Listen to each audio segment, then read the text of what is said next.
사실은 우리가 몸의 부활이라는 주제를 중요한 주제라고 잘 여기지 않는다는 것입니다. 우리가 이런 질문을 해볼 수 있을 것 같아요. 부활을 소망하지 않는 게 그러면 특별한 문제가 되는가? 그렇죠? 그러니까 부활 소망을 가지지 않더라도 특별히 죄짓지 않고 공동체 열심히 섬기고 말씀의 인도함을 따라서 살아가면 되는 것이 아닌가, 그런 생각을 할 수 있는 것이죠. 본문의 15장의 고린도 교인들은 몸의 부활을 소망하지 않았었어요. 그들은 그러면서도 예수님을 구세주로 믿었습니다. 고린도 교인들은 몸의 부활에 관한 소망이 없었고, 그럼에도 자신들의 믿음을 신뢰했고 하나님을 내가 잘 안다 이렇게 믿었습니다. 그런데 바울의 생각은 완전히 다른 거예요. 바울은 몸의 부활을 믿지 않는 것은 어떤 의미인가 하면 믿음과 복음을 완전히 헛되게 만드는 것이다. 효력이 없다. 너희의 믿음은 효력이 없어. 라고까지 이야기합니다. 더 나아가서 몸의 부활을 부정하는 사람은 하나님을 알지 못하는 사람이다. 라고 이야기를 해요. 바울에게 있어서 성도가 몸이 다시 살 것을 믿는 것은 너무나 핵심적인 주제이고 문제였기 때문에 고린도 전서를 쓸 때 가장 마지막에 아주 길게 몸의 부활이라는 주제를 다루고 있습니다. 15장을 우리가 이렇게 살펴볼 수 있어요. 1절에서 11절까지는 부활이 확실한 근거 3가지를 이야기해 줍니다. 하나는 구약 성경이 부활을 약속하고 있고, 그리고 대다수의 증인들이 있으며, 마지막으로 극적인 변화를 경험한 사람들이 있었습니다. 이 3개를 합쳐서 누적적인 증거이기 때문에 그리스도의 부활은 확실하다, 이것을 이야기합니다. 그런 다음에 12절부터는 죽은 자가 몸으로 다시 살아나는 것이 불가능하다고 가정을 하고 논리를 한번 전개해 봅니다. 그래, 너희들 말대로 죽은 사람이 다시 살아나는 게 불가능하다고 치자. 그런데 그렇게 하면 인간으로 오신 예수님도 다시 부활할 수 없게 되죠. 그런데 우리가 1절에서 11절에서 분명히 부활이 확실하다고 했기 때문에 죽은 자가 몸으로 다시 살아난다는 것이 불가능하다는 주장이 성립할 수 없는 것이죠.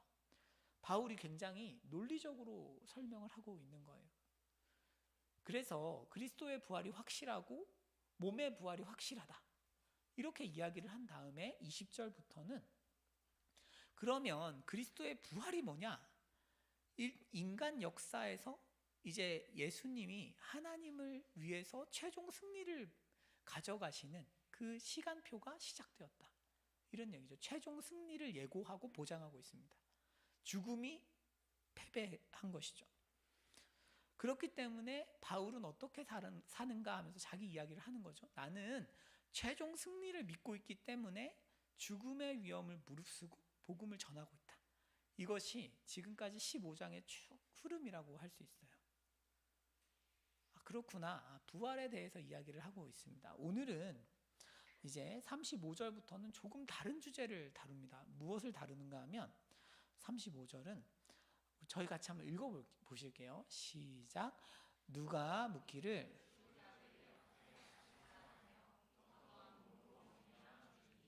아멘. 여기 보시면 이제 누가 이렇게 물은 거죠. 죽은 자들이 어떻게 다시 살아나냐?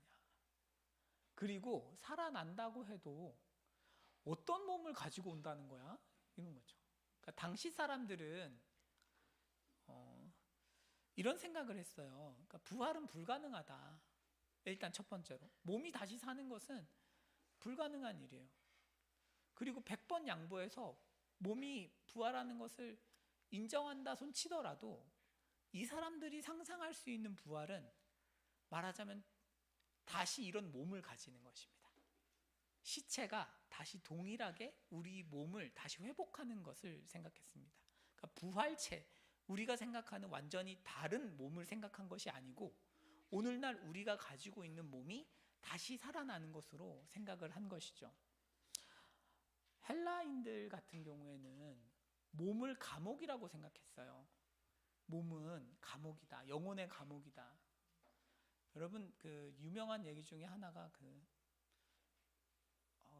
네, 플라톤 선생님 그 소크라테스죠. 소크라테스가 독약을 먹고 죽잖아요. 이렇게. 근데 사실은 소크라테스가 이렇게 살 수 있었다 그래요. 자기가 몇 마디 그냥 도망칠 수 있었고. 그런데 사실 소크라테스가 늘 하던 말이 있어요. 뭐냐면 몸은 감옥이야. 늘 죽는 게 낫다. 그러니까 죽어야 되는 거죠. 그러니까 말하자면 헬라인들은 그 정도로 몸에 관해서는 굉장히 안 좋게 보았던 거죠. 그래서 이 몸이 다시 사는 것이 어떻게 축복이 되는 것이냐, 뭐 이런 생각들을 하고 있었습니다. 자, 여기에 이제 바울이 이런 이야기를 하는 거죠. 36절입니다. 어리석은 자여. 뭐라고 하냐면 이 바보야 이런 뜻입니다. 이 어리석은 자는 원래 시편에 나오는 표현이에요. 성경에서. 뭐냐면 하나님의 능력을 믿지 않는 사람에 대해서 어리석은 자다 이렇게 표현을 하는 것이죠. 그러니까 사실 헬라인들이 지금 고민하는 죽은 사람이 어떻게 살아나지? 혹은 살아나도 지금 몸이랑 똑같을 텐데 무슨 의미가 있지? 이런 질문들은 자신들 수준에서 부활을 생각하는 것입니다. 그러니까 바울이 이 바보야. 아니 하나님이 다시 살리고 새로운 몸을 주시겠다고 하면 믿어야지. 하나님이 얼마나 큰 능력이 있는데 그게 안 되겠니? 이런 말입니다. 헬라인들은 이게 어떻게 새 몸이 된다는 거야? 죽은 다음에 완전히 화장까지 했어. 매장을 했어. 그런데 어떻게 새 몸이 된다는 거야? 믿을 수 없어. 막 이런 이야기를 하고 있는 거죠. 그러니까 바울이 아니 하나님이 하겠다는데 뭐가 안 되겠냐? 이 말을 한 것입니다. 마태복음에서 예수님도 부활에 대해서 묻는 사두개인들, 바리새인들에게 이렇게 이야기한 거죠. 너희가 성경도 하나님의 능력도 알지 못하는 거로 오해했다. 너희가 하나님 능력을 모른다. 부활과 관련해서. 여러분 그러니까 성경이 지금 어떤 이야기를 하고 있는 거예요? 전체적으로 부활에 관한 이야기는 하나님의 능력을 믿느냐 맞느냐의 문제입니다. 그러니까 이성적인 사람은 부활을 믿을 수가 없어요. 그러니까 이성적인 수준에서 하나님의 말씀을 내가 평가하고 판단하는 수준에서는 부활을 믿을 수가 없는 거죠. 그러니까 부활을 믿는 믿음이 말하자면 그리스도인의 믿음을 재는 시금석 같은 것입니다. 우리가 하나님의 능력에 대한 절대적인 신뢰가 있는가에 대해서 우리가 이야기를 할 때 뭘 믿으면 내가 절대적으로 믿고 있는 걸까? 몸의 부활이라는 것입니다. 완전히 새로운 몸을 하나님이 나한테 주실 것이다. 이것을 믿는 믿음이 실제로 작동을 하는 사람이 믿음이 있는 사람인 것이죠. 여러분 우리가 윤리적인 사람이 그리스도인일 수 있어요. 하지만 하나님을 믿지 않아도 윤리적일 수 있어요. 성도를 성도답게 만드는 것은 무엇이냐? 믿음이죠. 믿음인데 그렇기 때문에 윤리와 도덕은 겉으로 드러나는 행동은 그 사람이 정말 좋은 신자인지를 판단하는 기준이 되지는 못합니다. 그 사람이 가지고 있는 믿음의 내용이 건전하고 정상적이어야 우리가 좋은 믿음을 가졌다. 성도다. 라고 하는 것인데 몸의 부활은 정말 믿음이 없는 사람 믿을 수가 없어요. 이건 믿고 저건 믿지만 하나님 나한테 복 주실 건 믿고 배우자 주실 건 믿지만 몸의 부활은 아니야. 몸의 부활이 그만큼 높은 거죠. 난이도가. 성경에는 기적이 많잖아요. 기적이 많아. 그런데 그 기적들 중에서 오병이어도 있고 그죠? 죽은 자녀가 살아나는 사건도 있고 안진뱅이가 일어나는 것, 맹인이 눈 뜨는 것 다 있지만 여러분 이 기적들보다 훨씬 큰 기적이 뭡니까? 부활이죠. 그러니까 사실은 부활을 믿으면 모든 기적을 다 믿는 것입니다. 부활을 믿으면 하나님의 능력이 내 삶에 당연히 역사할 것이라고 믿을 수밖에 없는 것이죠. 그러니까 부활을 믿는 믿음은 내 삶에 역사하신 하나님의 능력과 깊은 연관성이 있는 것이죠.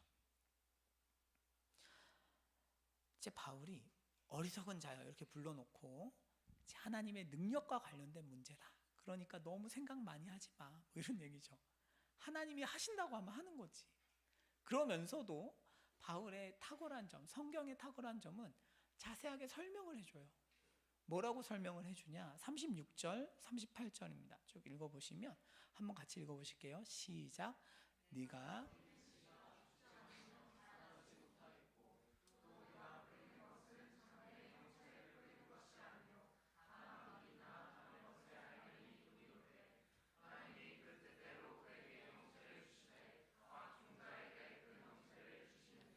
아멘. 여기 보시면 바울이 부활을 설명하기 위해서 이제 자연현상을 가져온 거죠. 자연현상을 가져와서 이렇게 이야기하는 거죠. 씨를 뿌려봐라. 씨를 뿌리면 씨가 형체가 같으냐? 이런 거죠. 열매를 맺을 때. 여러분, 예를 들면 사과 씨를 뿌린다고 해봅시다. 씨를 뿌렸어요. 그러면 그 씨를 뿌릴 때 사과를 우리가 알아볼 수 있습니까? 알아볼 수 없죠. 우리가 씨를 뿌릴 때 여기서 이제 밀인데 밀의 알맹이를 뿌렸어. 그런다고 해서 밀의 최종 형태를 알 수 있습니까? 없다는 것이죠. 그러니까 하나님께서 우리에게 부활의 몸과 관련해서 우리의 몸이 씨앗 같은 거죠. 그래서 우리가 이 몸을 보고 부활의 몸이 이럴 거야 라고 생각하는 것은 불가능한 거죠. 사실은 너무나 다르다 이런 얘기죠. 그러니까 우리가 이 씨를 보고 열매를 추측하기 어려운 것처럼, 그죠? 이거 안 되지 않느냐.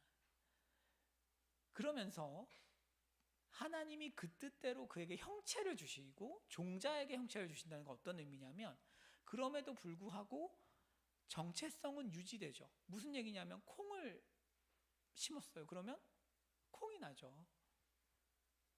그러니까 콩을 심었는데 팥이 나진 않아요. 그죠? 그러니까 그 얘기입니다. 우리가 이 몸으로 살다가 다시 부활을 한다고 해서 다른 사람이 되는 것은 아니다. 정체성은 유지가 되죠. 콩 심은데 콩이 나는 것이죠. 그 얘기를 하고 있습니다. 그래서 지금 바울이 하나님께서 식물 세계에서 오랫동안 씨앗을 뿌리시고 그리고 열매 맺게 하는 일들을 계속 반복해 오셨잖아요.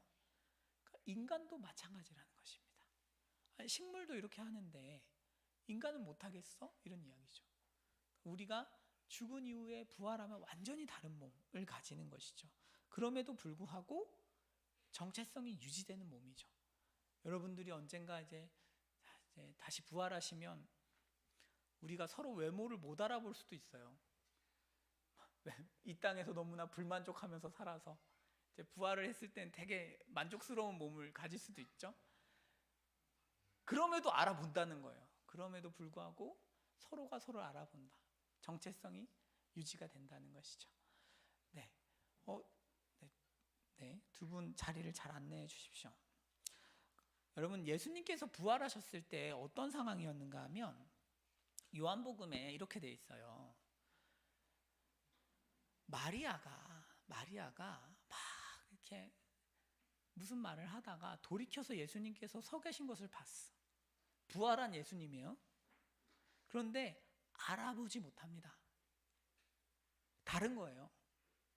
복음서에서 예수님께서 부활하셨을 때 의도적으로 알려주시지 않으면 사람들이 잘 알아보지 못합니다.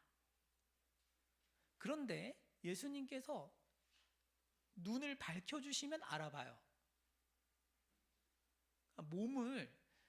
부활한 몸을 사람들은 예수님을 원래 알고 있었더라도 부활체인 예수님을 보고 예수님인지를 순간적으로는 알지 못해요. 그만큼 다른 몸입니다. 그런데 예수님께서 눈을 이렇게 열어주시면 예수님이네? 이렇게 알게 되는 것이죠. 그래서 질적으로 동일해요. 그러니까 질적으로 동일하다는 게 아니라 정체성은 동일해. 알아볼 수 있습니다. 하지만 너무나 달라서 또한 순간적으로는 알아볼 수 없죠. 이것이 이제 부활체라고 할 수 있어요.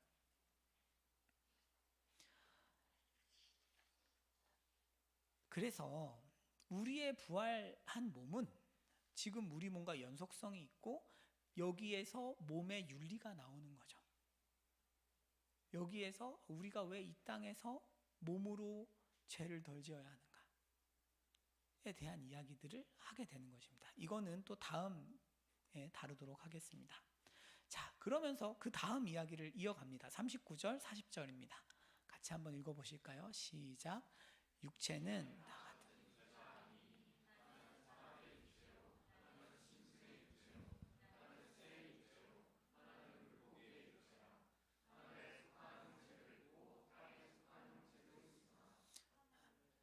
네, 감사합니다. 39절에서 바울이 이런 얘기하는 거죠. 육체가 다 같은 육체가 아니야.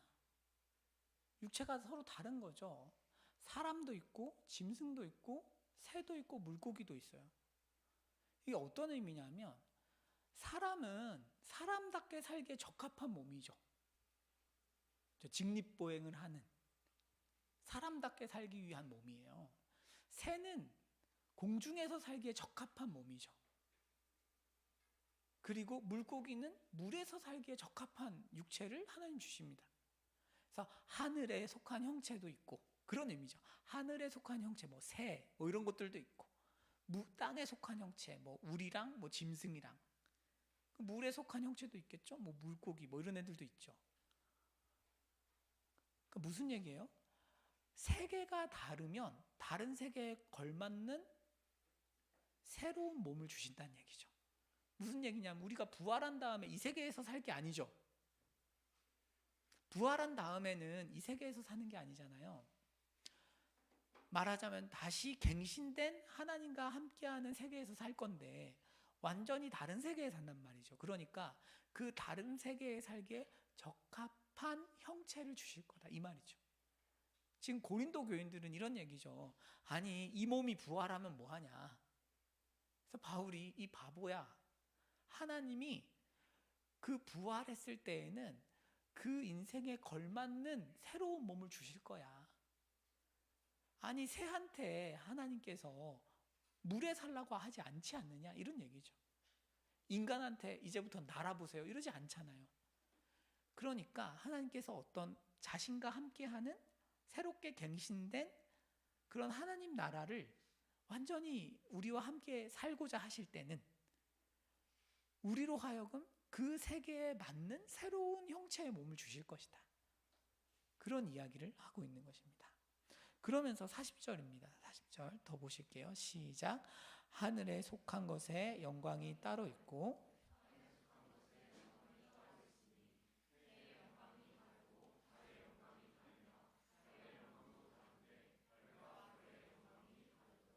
아멘. 여기 보시면 이제 육체가 다른 것처럼 서로 뭐가 달라요? 영광도 다르죠. 서로 가지고 있는 하나님을 반사하는 영광도 달라요. 자, 저는 이게 참 신기한데 여러분 이 본문은 주로 상급론에서 많이 사용하는 본문이에요. 우리가 이 땅에서 하나님께 잘 순종하면 해의 영광을 받을 거다. 그리고 덜 순종하면 달의 영광을 받을 거다. 저는 이 본문을 설교하기 직전까지 그건 줄 알았어요. 근데 제가 설교 준비하면서 너무 놀랐어요. 그 뜻이 아니에요. 그냥 다르다고 이거예요. 그냥 영광이 다르다고, 형체가 다르듯이. 그러니까 이게 저는 참 성경이 정말 끝이 없이 깊은 것 같아요. 그러니까 사람들은 유명한 본문일수록 더 많이 오해하고 자기가 안다고 생각해요. 그리고 그걸로 자기가 신앙생활을 하는 것이죠. 그러니까 저도 오해하고 있었거든요. 근데 여러분들 중에도 어쩌면 그런 분 계셨을 수도 있어요. 아 그래 해, 달, 별 영광이 다른 것처럼 우리가 영광이 다르지. 그런 얘기가 아닙니다. 그게 아니고 이 본문은 하나님께서 그것에 적합한 새로운 몸을 주실 거다. 새로운 영광을 주실 거다. 이 뜻입니다. 그래서 우리 열심히 성경을 아는 것이 참 중요해요. 참 중요하고 그렇습니다. 그렇다고요. 네, 제가 너무 이제 진지해가지고 저도 장난치고 싶은데 지금 이게 부활 얘기하면서 장난 못 치겠어요. 그래서 좀 어렵습니다. 네, 하여튼 다음 볼게요. 그래서 지금 고린도 교인들의 어떤 그 오해를 교정하는 거죠. 오해를 쭉 교정했습니다. 자, 이제 42절입니다. 42절. 이제부터 바울은 지금 몸과 부활체를 이제 좀 비교하기 시작해요. 어떻게 다른지 한번 살펴봅시다. 42절 같이 읽어보실게요. 시작. 죽은 자의 부활도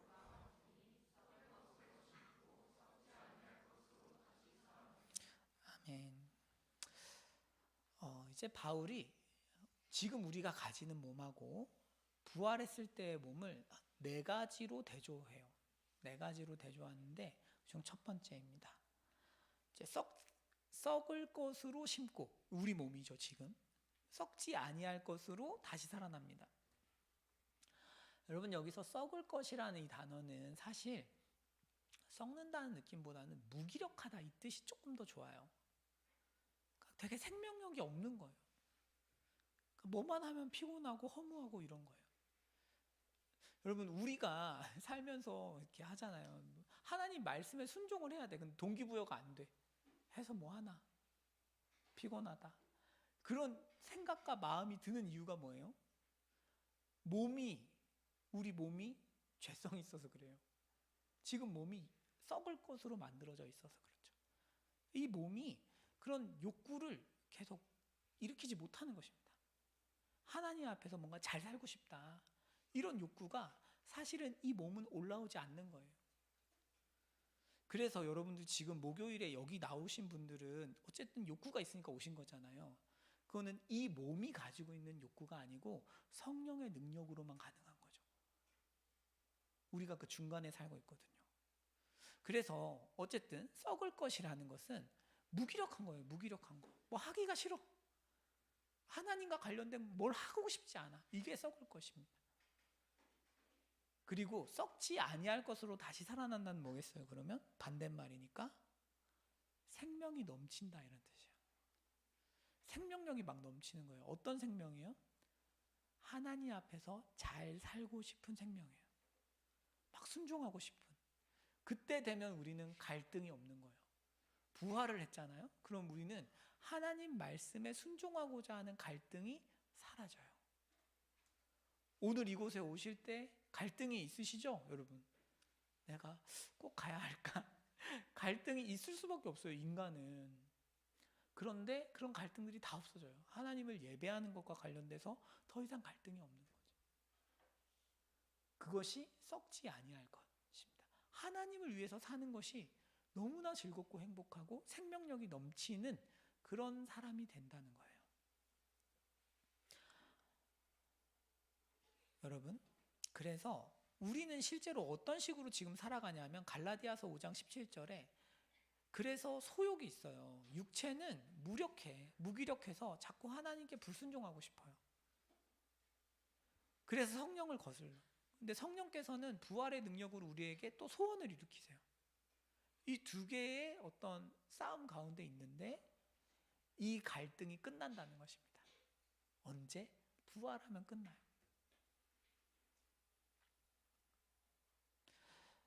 여러분, 그래서 우리가 타인의 유익을 구하면서 살아야지. 여호와를 경외해야지.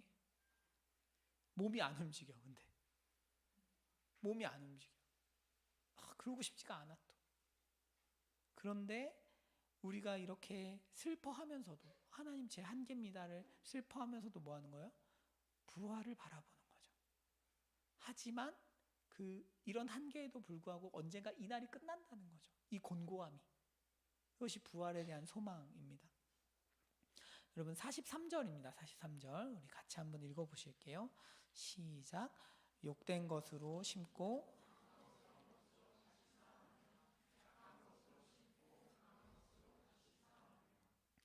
여러분, 이제 욕된 것이라는 것은 뭐냐면 이제 뭘 해도 수치스러워 이런 거죠.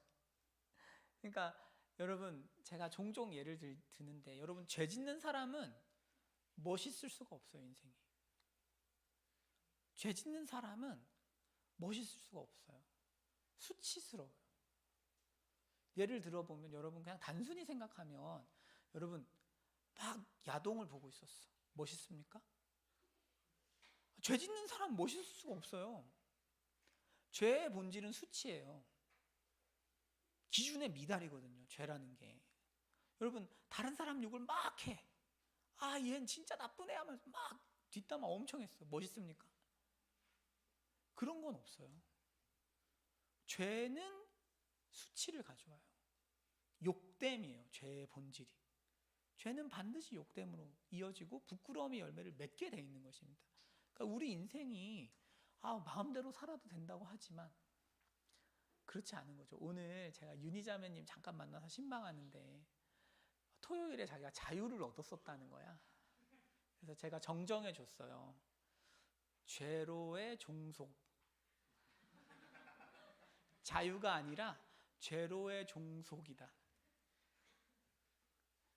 그리고 이제 자유를 누리고 있었어요. 아니야, 죄로의 종속의 피해자야 너는.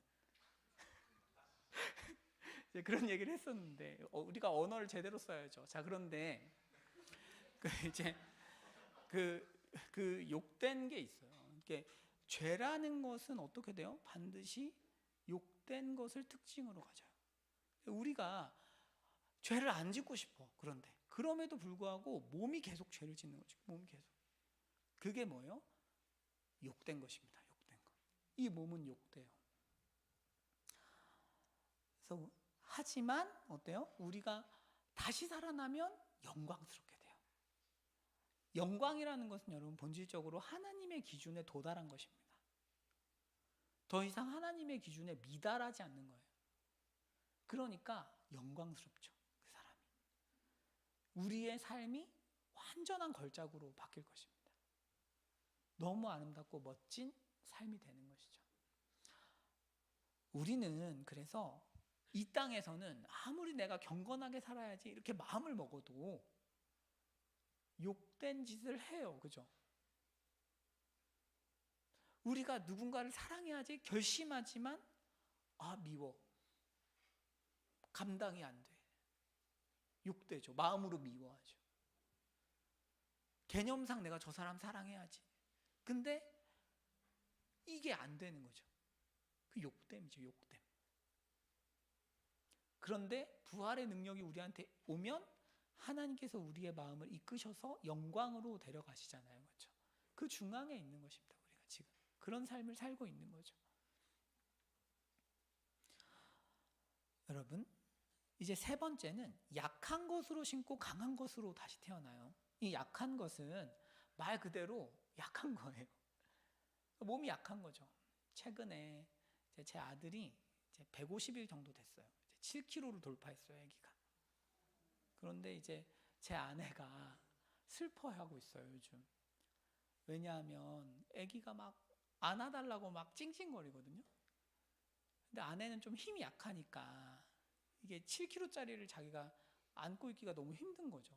애는 24시간 안아주길 바라거든요.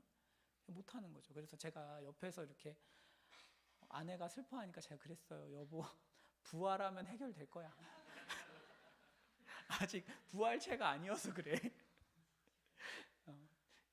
네, 여러분 너무 다큐로 듣지 마세요. 네, 근데 이제 말하자면 우리가 몸이 약해서 못하는 게 많지 않습니까? 몸이 약해서.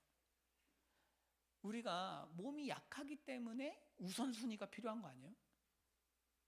몸이 강하면 우선순위가 뭐가 필요합니까? 그냥 다 하면 되지. 그러니까 제가 몸이 약하고 한계가 있기 때문에 우리가 뭐래요? 저도 뭔가를 하고 뭔가는 못하게 되는 거죠.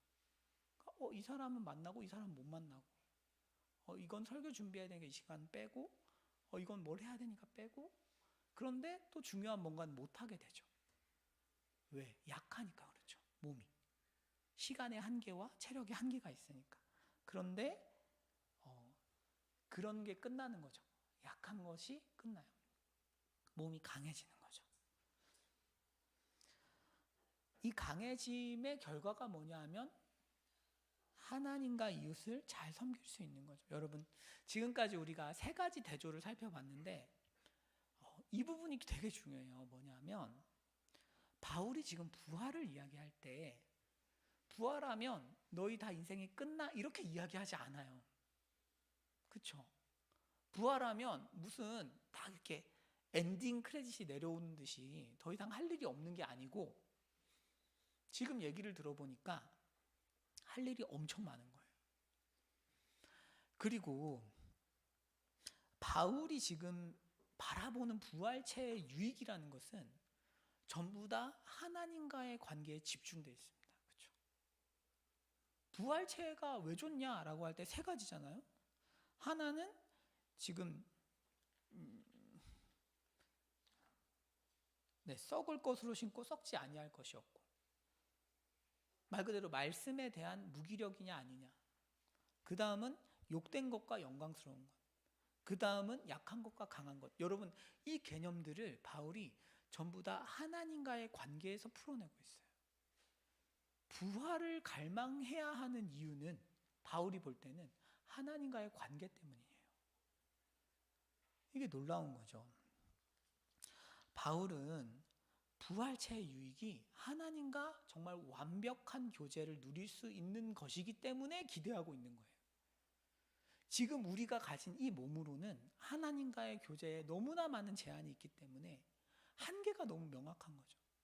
그러니까 바울이 부활체를 바라보면서 하나님과 정말 얼굴과 얼굴을 맞대서 교제하는 그날을 기대하는 것, 거기에 포함된 게 몸의 부활이죠.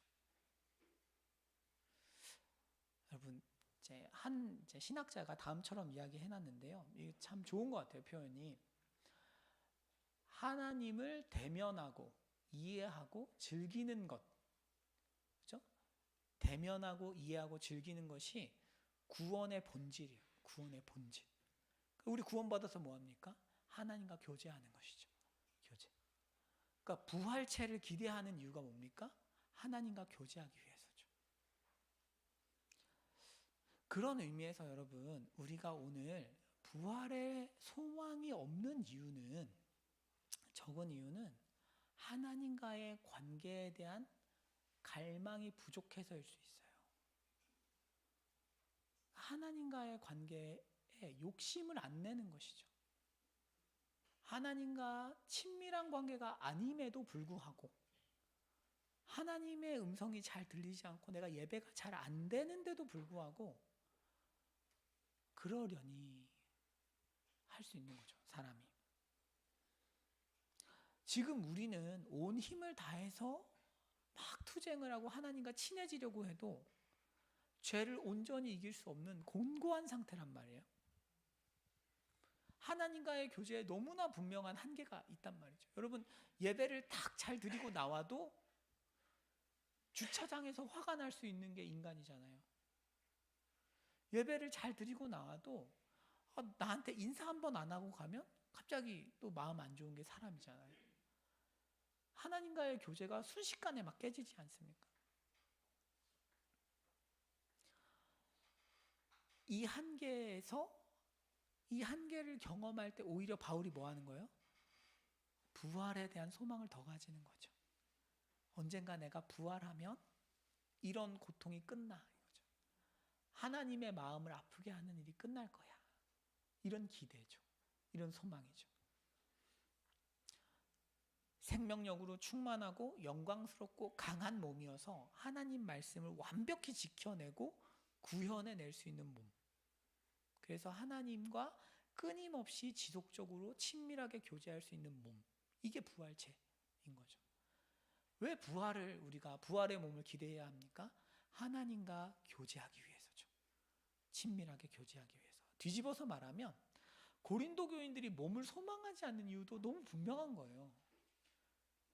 고린도 교인들은 죄를 지으면서도 그냥 종교 생활하면 되는 거라고 생각하는 거예요. 내가 습관적으로 짓던 죄를 짓고 하나님에 대한 지식이 늘어나지 않는데도 그냥 종교 생활하고 있고 교회 다니니까 괜찮아. 그렇게 시간을 보내는 것입니다. 좌절감이 없는 거죠. 그러니까 만약에 한 사람이, 어떤 인간이 진지하게 죄와 싸우면 반드시 부활체를 갈망할 수밖에 없잖아요. 구조상. 그런데 우리가 부활체를 갈망하지 않는다는 건 어떤 의미예요? 죄랑 안 싸운다는 얘기죠, 사실은. 죄랑 진지하게 싸우지 않는 거죠. 하나님과의 교제에 진지하게 마음과 에너지를 쏟지 않는 거죠. 그러니까 이 곤고함에 만족하는 것이죠. 주위 사람들 보니까 다 그렇게 신앙생활 하는 것 같고, 쟤보다 조금 잘하면 나 잘하는 것 같고, 하나님과의 교제가 간간히 좀 이루어지면 충분한 것 같고, 어려울 때 좀 하나님 도와주시면 그게 신앙의 전부인 줄 아는 것이죠. 그런데 성경은 아예 다른 이야기를 하는 거죠. 인간이 우리가 삶의 초점이 정말 다른 것들이 아니라 하나님과의 교제로 딱 이렇게 집중되면 어떻게 돼요? 부활을 갈망하게 되어 있다. 이게 성경의 논리죠. 최근에 제가 오늘 제 새벽 기도 때도 얘기했었는데, 어떤 분 인터뷰를 봤어요. 이제 네이버에서 최연소 임원을 하시고 카카오 대표이사를 하고, 그리고 또 뭐였더라? 또 지금 브랜드 B라는 잡지를 만드는 분이에요. 아시는 분 아실 거예요. 그런데 그분이 그 얘기 하시더라고요. 어떤 걸 좋아한다고 할 때는 이게 굉장히 많은 의미가 있다는 거죠. 예를 들어서 커피를 좋아해 하면 우유보다 좋아하는 게 커피 좋아하는 걸까? 이렇게 쓸 수 있고, 난 스타벅스 아이스 아메리카노를 좋아해. 그럼 어떤 사람에게는 그게 좋아하는 걸로 느껴지지 않겠죠. 이태리 사람들은 뭐야 무슨 아메리카노야 이렇게. 점점 그 커피 고수의 세계로 가면 막 물까지 따진다면서요. 막 정수기부터 시작한다는데. 그래서 저는 때로 이렇게 이렇게 시키러 가서 커피숍에 가서 이렇게 시킬 때 제일 황당할 때가 좀 그거거든요. 저한테 원두를 고르래요. 저는 모르거든. 그냥 산미랑 고소한 맛, 사실 잘 모르겠어요. 뭐가 고소한 건지 모르겠어.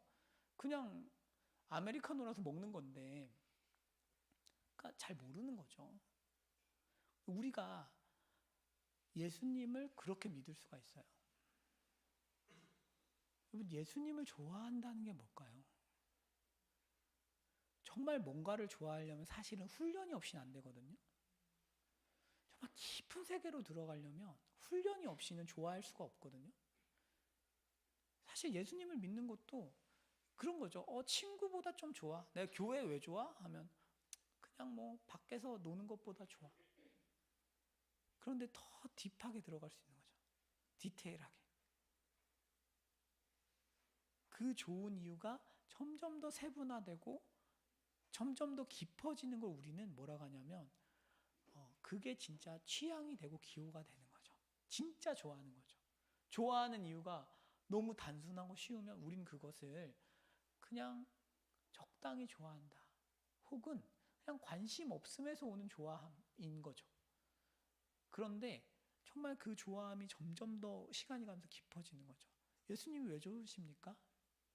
내 삶을 도와주셔서. 어떤 사건이 있고. 그런데 어떤 사소한 사건을 막 해결해 주시고, 삶에서 날 위로해 주시고, 막 이런 어떤 세세한 것들이 막 쌓이면서 그 좋아하는 이유가 깊어지는 거잖아요. 그렇죠? 우리가 신앙생활을 하면서 그런 거죠. 지금 바울이 부활을 이야기할 때는 사실 그런 개념이라는 거예요. 우리가 하나님과의 교제에 집중할 때, 그 하나님을 사랑하고 좋아하는 이유를 점점 더 발전시켜 나갈 때 그 끝에 부활이 있는 것입니다. 부활을 소망하는 바울이 이제 빌립보서에서 이런 이야기를 해요. 1장 23절. 그냥 죽는 게 낫다 뭐 이런 거죠. 내가 생명과 사망 사이에 끼었는데 그냥 세상을 떠나는 게 나아. 왜? 하나님이랑 같이 있으니까. 그러니까 바울이 굉장히 명확한 거죠. 하나님과의 교제. 인생을 보는 유일한 기준인 거죠. 이게 부활과 연결되어 있는 거죠. 하나님과의 교제가. 그러면서 최근에 그런 생각을 하는 거예요. 교회가 너무 복잡하다. 복잡한가? 이것도 그냥 제 판단이죠. 그냥 저의 개인적인 신앙생활에 어떤 관심사들이 복잡해. 뭐도 해야 되고 뭐도 해야 되고 뭐도 해야 되고. 근데 이게 본질인가? 하면 잘 모르겠어요. 그러니까 결국은 이제 본질적인 걸 남기고 진짜 중요한 걸 해야 되는 거잖아요. 진짜 중요한 게 뭐냐? 되게 단순한 건데, 그게 하나님과의 교제구나. 조금 더 선명해지는 것 같아요. 여러분, 우리도 많은 사역들 있지만 하나님과의 교제에 조금 더, 말하자면 시선을 완전히 있게 집중하는 은혜가 있으면 좋겠어요. 여러분, 다음입니다. 44절이에요. 육의 몸으로 심고, 같이 한번 읽어보실게요. 시작. 육의 몸으로 심고 신령한 몸으로 다시 살아나니. 아멘. 여기서 이제 바울이 현재의 몸과 부활의 몸을 네 번째로 비교하는데, 여러분, 육이라고 하고 신령한이라고 하면 우리가 좀 선입견이 있어서 해석이 잘 안 됩니다. 다음 한번 보여주시면 이렇게 돼 있어요. 평범한 사람의 몸이에요. 제가 이걸 왜 강조하냐 하면, 여러분, 신령한 몸이라고 하면 영적인 몸이 아니에요. 그러니까 뭐 물질이 없는 몸이 아니에요. 부활하셔도 물질이 있잖아, 그죠? 만질 수 있고. 그러니까 우리가 일반적으로 생각하는 영적이다, 안 보인다, 이런 느낌이 아니라는 거죠. 이거는 이제 기원에 대한 얘기인데, 어려운 얘기는 조금 나중에 또 기회 되면 하고요. 이렇게 해석하는 게 좋습니다. 평범한 사람의 몸으로 심어져요. 우리가 죽는 몸으로 심어지지만 성령에 의해서 만들어진 몸으로 다시 살아나는 것이죠. 성령께서 우리에게 다시 생명을 주시는 거죠. 그러면서 인간적인 영역을 위한 몸이 있다면, 그렇죠? 여러분, 우리가 이 땅에서 살기 위해서 몸을 받았는데 성령님과 완전히 결합해서 하나님과 같이 사는 그 영역을 위한 몸은 따로 있다, 이 얘기죠. 따로 있다.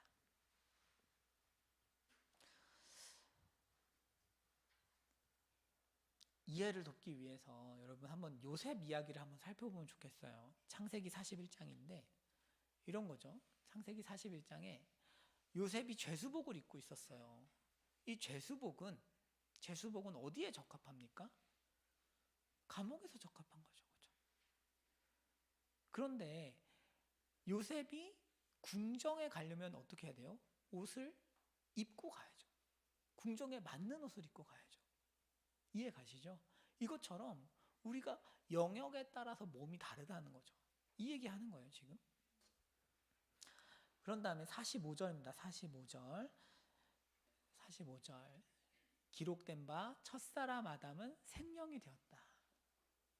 함과 같이 마지막 아담은 살려주는 영이 되었나니 되어 있습니다. 이게 어떤 의미냐면, 여러분, 생명이 되었다 하면 이게 정말 저는 이 성경이 너무 어려운 것 같아요. 생명이 되었다 하면 해석하기가 너무 어렵거든요. 말하자면 이게 죽을 수 있는 생명을 가진 사람이 되었다, 이 뜻이에요. 죽을 수 있는 생명을 가지고 아담이 에덴에 창조된 거죠. 무슨 얘기냐면, 여러분, 아담은 만약에 선악을 알게 하는 나무의 열매를 먹지 말아라 라는 명령을 계속 지키고 어느 정도 순종을 했다면, 기한이 언제까지인지 모르지만 순종했다면 영생을 얻었을 거예요. 그런데 그렇게 하지 못했고 그래서 죽는 것이 됐죠. 그러니까 죽을 수 있는 생명을 가지고 태어났다, 이 뜻입니다. 그런데 마지막 아담, 예수님은 살려주는 영이 됐어요. 무슨 얘기냐면 십자가를 다 거치시고 부활하시면서 성령 하나님을 통해서 사람을 살릴 수가 있게 됐어요. 그래서 여기에서 그 얘기하는 것이죠. 아담의 후손들은 죽기 위해서 태어나요. 예수님의 후손들은 어떻게 돼요? 다시 부활하는 것입니다. 살려주는 영이신 예수 때문에 다시 살아난다, 이런 얘기죠. 그러면서 46절입니다. 46절. 그러나 먼저는 신령한 사람부터는 아니다, 이 뜻이죠. 순서가 있는 거예요. 순서가. 우리가 지금 몸이 있고 이 다음에 받을 새 몸이 있어요, 여러분. 그 얘기를 반복해서 하고 있습니다. 우리가 모든 인간이 신령한 사람으로 태어나는 것이 아니고 먼저는 죽을 몸을 가지고 태어나는 것이죠. 죽을 몸을 가지고 태어났다가 신령한 몸으로, 영원한 몸으로 부활합니다. 여러분, 제가 이제 너무 이제 부활이라는 주제가 안 그래도 손에 잡히기 좀 어려운데 심지어 이 내용이 많아가지고 좀 졸리실 것도 같고 좀 걱정이 됩니다. 그런데 여기에서 바울이 이 얘기를 순서가 있다고 반복해서 강조하는 이유가 있어요. 뭐냐면 고린도 교인 중에는 자기가 다 아는 사람이 있어요. 그러니까 말하자면 자기가 너무 신령한 사람이 있어. 이해 가실까요? 그러니까 고린도의 어떤 선지자들은 자기가 모든 걸 아는 사람이야. 자기 오류가 없어. 그런 선지자들이 있었어요. 그러니까 바울이 순서를 강조하는 거예요. 그래서 아니야, 지금 우리는 육의 몸을 가지고 있기 때문에 완전하지 않아, 이 뜻이죠. 그런데 어떤 사람이 계속 자기가 완전한 것처럼 굴면은 이제 바울이 뭐라고 하는 것입니다. 지금 순서상 지금 너 완전할 수가 없어, 이 얘기죠. 여러분, 우리가 완전히 구원을 받은 사람은 없는데 교회 안에서 자기가 특별히 신령하고 죄를 완전히 짓지 않는다고 생각하는 사람이 있다면 잘못된 것이죠. 왜? 부활해야만 완전히 신령한 사람이 되기 때문에 그 얘기를 하고 있는 것입니다. 이 구절은 이제 우리로 하여금 여러 가지 생각을 하게 하는데, 여러분, 이 땅에서 우리가 죄된 몸을 가지고 있기 때문에 늘 겸손해야 되죠. 그 얘기가 사실은 암묵적으로 깔려있고 전제되어 있어요. 고린도 교인들이 너무 소통이 안 돼요. 여러분, 고린도전서는 늘 사실 이렇게 흐르는 그게 뭐냐면 너흰 교만해, 악인데 너희는 영적인 어린애인데 너무 교만해, 이 얘기가 계속 나오는, 계속. 그래서 이제 바울이 그러면 안 된다 이 얘기를 하는 거죠. 여러분, 그 다음입니다. 이제 47, 48, 49 거의 끝까지 왔는데요. 우리 같이 한번 읽어보겠습니다. 시작. 첫사람은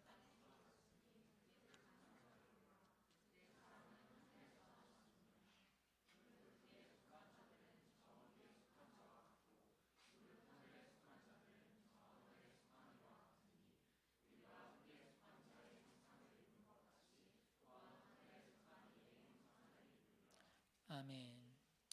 여러분, 이제 첫사람은 아담이죠. 아담은 땅에서 났고 흙에 속했고, 둘째 사람은 그리스도죠. 그리스도께서는 하늘에서 나셨습니다. 그래서 무릇 흙에 속한 자들은, 우리죠. 지금 우리는 저 흙에 속한 자와 같고, 그래서 죽는다는 거죠. 무릇 하늘에 속한 자들, 그리스도에게 속한 자들은 하늘에 속하니 부활할 것이다, 이런 거죠. 그래서 우리가 흙에 속한 자의 형상을 입은 것 같이, 지금 이 몸이 있는 것 같이 또한 하늘에 속한 이의 형상, 부활을 경험할 것이다, 이 얘기를 하는 거죠. 여러분, 이제 성경에서 아담과 그리스도를 비교하는 본문들이 몇 개 있어요. 즉, 아담과 그리스도가 나오면 대표성의 원리를 가르치기 위해서요. 무슨 얘기냐면, 여러분, 부활이라는 것은 누가 잘해서 부활을 하는 것입니까? 나랑 관계가 있어요, 없어요? 없다, 이게 핵심이에요. 여러분, 우리가 죄인이고 싶어서 죄인으로 태어난 게 아니죠. 언제 죄인이 됐습니까? 아담이 죄를 지었을 때. 그러니까 아담 때문에 우리는 죽을 운명에 처했었는데 그리스도 덕분에 부활을 하게 된 것이죠. 그래서 아담과 그리스도가 대조되면 핵심은 은혜입니다. 부활은 은혜로 주어진다, 이런 얘기예요. 우리가 하나님 앞에서 뭔가를 잘해서 잘못해서 그게 아니고 하나님께서 그리스도를 통해서 우리의 구원을 완성하셨기 때문에 우리가 부활을 경험할 것이다, 이 이야기를 던지고 있죠. 부활도 은혜로 주어지고 하나님과 완전하고 완벽하게 교제할 수 있는 가장 완벽한 선물, 몸이 은혜로 주어지는 거죠. 여러분, 이제 결론입니다. 결론. 이 은혜의 선물인 부활, 몸의 부활에 집중하는 사람에게는 어떤 일이 일어날까요? 제가 이제 지난번인가요? 설교 시작할 때 그런 말씀을 드렸었는데, 부활과 관련해서 사람들은 너무나 오해가 많아요. 마치 부활을 많이 가르치면 내세를 갈망하고 이 땅을 도피하는 그런 성도가 될 것처럼 오해하는 경우도 적지 않아요. 그런데 성경은 아예 다른 얘기를 합니다. 만약에 우리가 몸의 부활에 관한 소망이 명확해지잖아요. 그러면 어떤 일이 벌어지는가 하면 요한일서 3장 2절입니다. 3장 2절. 여러분 이거 한번 같이 읽어보실게요. 시작. 사랑하는 자들아 우리가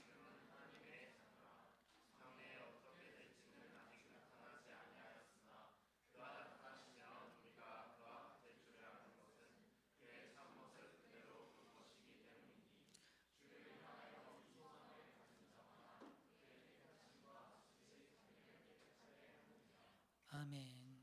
여러분 여기 한번 보시면 사랑하는 자들아 우리가 지금은 하나님의 자녀라 장래에 어떻게 될지는 아직 나타나지 않았어요. 아직 몸의 부활이 이루어지지 않았어. 그런데 그가 나타나시면 예수님이 재림하시면 우리가 그와 같을 줄을 아는 것은 그의 참모습 그대로 볼 것이기 때문인데 무슨 얘기예요? 그와 같을 줄 아는 것. 우리도 부활의 몸을 입을 것을 안다는 것이죠. 그러면 어떻게 됩니까?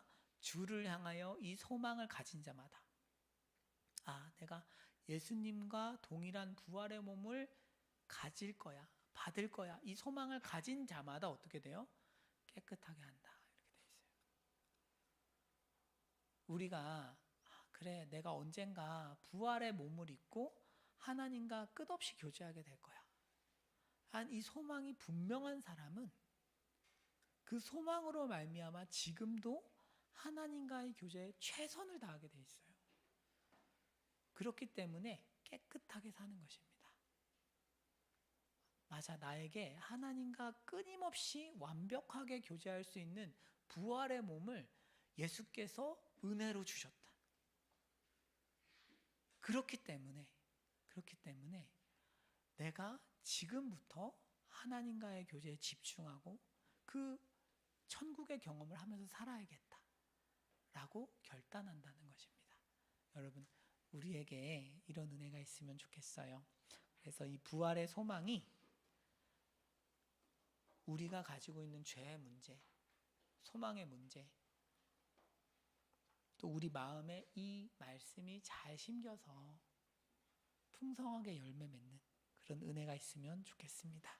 기도하겠습니다.